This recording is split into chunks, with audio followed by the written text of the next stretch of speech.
Hey everyone, welcome back to the channel. I am your Rahul. So lastly, I posted T4 Springboard hands-on code with the Skelton and solved ones. So in this one, I am posting Django uh, code, which is both Skelton with the resolved ones.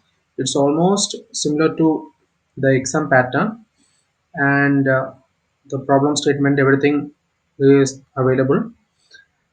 Also, I checked it whether how it and all. So as you can see, I am providing the skeleton codes and all.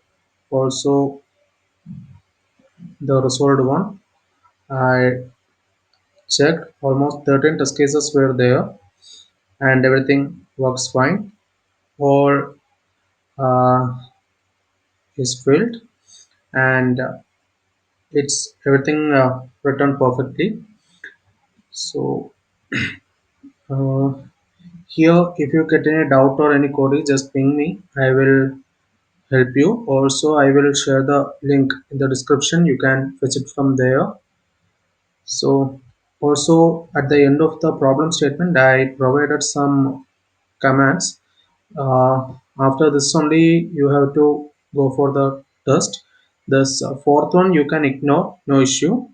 Uh, First, second, third, and fifth. These are required for our hands-on main exam. Okay. So that's it. See you in next video. Till that, happy coding.